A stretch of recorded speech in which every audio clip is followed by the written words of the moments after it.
Assalamualaikum dan salam sejahtera. Kami dari kumpulan Grup 2 dalam subjek peranan etika dan peradaban ingin membentang tajuk kami iaitu hubungan manusia dan ICT.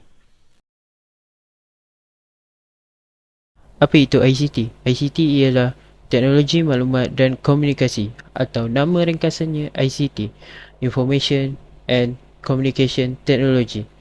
Merupakan teknologi yang diperlukan untuk memproses data. ICT ini berfungsi untuk mencari dan menyimpan maklumat-maklumat setiap masyarakat.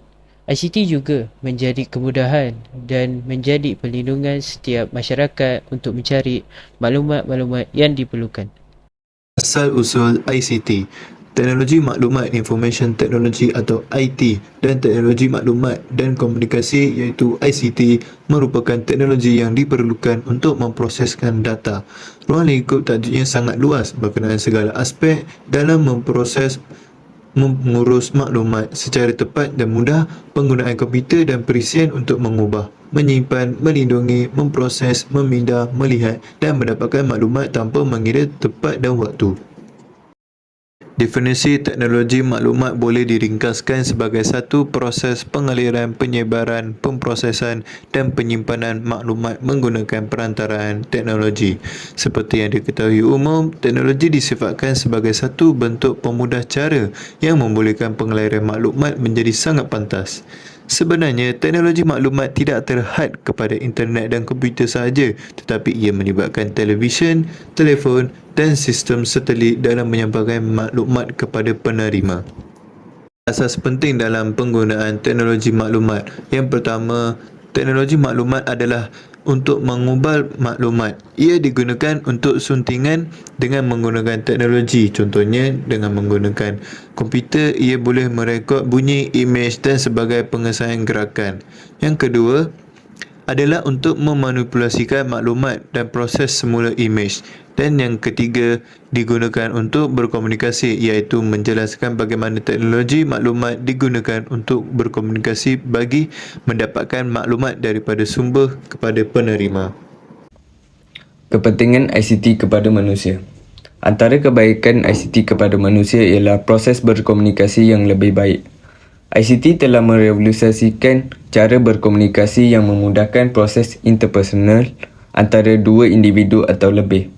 Malahan, ianya membolehkan kita untuk berhubung dengan orang di seluruh dunia.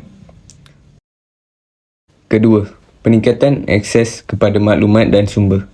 Internet dan alatan ICT yang lain menyediakan orang ramai akses kepada pelbagai maklumat dan sumber yang mungkin tidak tersedia untuk mereka.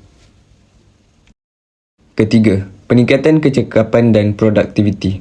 ICT telah mengotomasikan banyak tugas dan proses, mengurangkan jumlah masa dan sumber yang diperlukan untuk menyelesaikannya dan meningkatkan kecekapan dan produktiviti keseluruhan. Seperti mana yang telah kita ketahui bahawa pada abad 21 ini, ICT merupakan salah satu perkara yang amat penting dan diperlukan oleh seluruh penduduk dunia. Walaupun ICT banyak memberikan kemudahan kepada hidup manusia, namun ICT juga dapat memberikan impak yang negatif sekiranya tidak dikawal dengan baik. Keburukan ICT kepada manusia. Pertama, jurang digital. Pengagihan akses dan kemahiran ICT yang tidak sama rata merantas rantau dan kumpulan demografi yang berbeza, boleh mewujudkan jurang digital dan meluaskan ketidaksamaan sosial dan ekonomi. Kedua, kebimbangan privasi dan keselamatan. Peningkatan penggunaan ICT telah membawa kepada peningkatan risiko serangan cyber dan kecurian maklumat peribadi yang membawa kepada privasi dan kebimbangan keselamatan.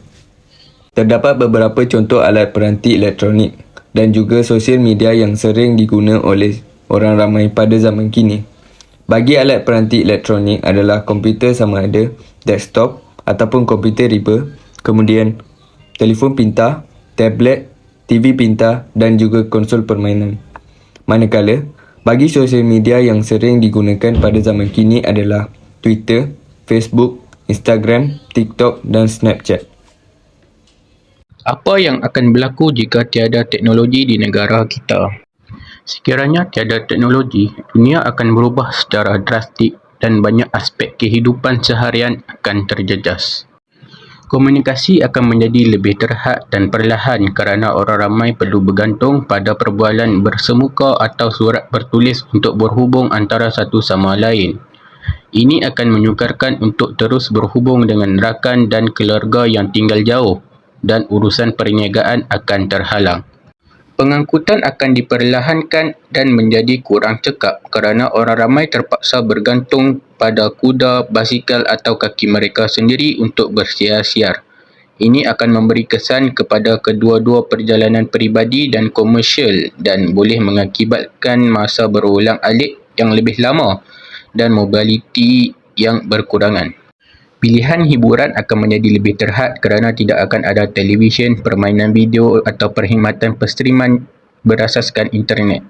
Orang ramai perlu bergantung pada buku, alat muzik dan penghimpunan sosial untuk hiburan yang boleh membawa kepada penghargaan yang lebih besar untuk bentuk hiburan ini. Pendidikan juga akan terjejas kerana tidak akan ada komputer, internet atau sumber digital untuk diakses oleh pelajar. Ini boleh mengakibatkan kadar pembelajaran yang lebih perlahan dan pergantungan pada kaedah pengajaran tradisional seperti kuliah dan buku teks. Tidak dapat dilupakan juga kepada bidang perubatan. Hal ini disebabkan tiada akses kepada alat diagnostis berdasarkan teknologi atau rawatan lanjutan. Ini akan menyebabkan pergantungan yang lebih besar pada amalan perubatan tradisional seperti ubat herba dan prosedur manual. Kesimpulannya, apakah yang kita dapat daripada ICT untuk kegunaan seharian manusia? Secara ringkasnya, ICT perlulah dipelajari, dikuasai dan dimanfaatkan untuk kebaikan manusia. Ini kerana ICT adalah salah satu alat yang dapat meningkatkan produktiviti kerja rutin manusia sekaligus dapat mengurangkan beban dalam pelbagai bidang pekerjaan. ICT juga haruslah diurus dengan penuh beretika dan meneraju peradaban manusia hadapan khususnya di Malaysia supaya dapat melahirkan golongan muda yang berdisiplin dan berdedikasi pada masa yang akan datang.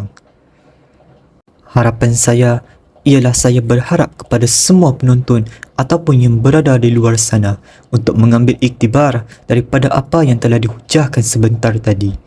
Ini kerana untuk memastikan manusia tidak terpesong daripada menggunakan ICT untuk tujuan ke arah yang mungkar seperti menyebarkan aib orang lain, menyebarkan fitnah yang berleluasa dan sebaliknya, malah mencalarkan nama baik negara kita.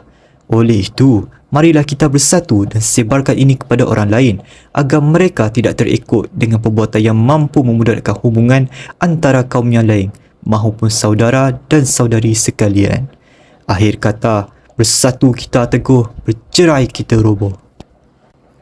Fikirkan. Sekian, terima kasih.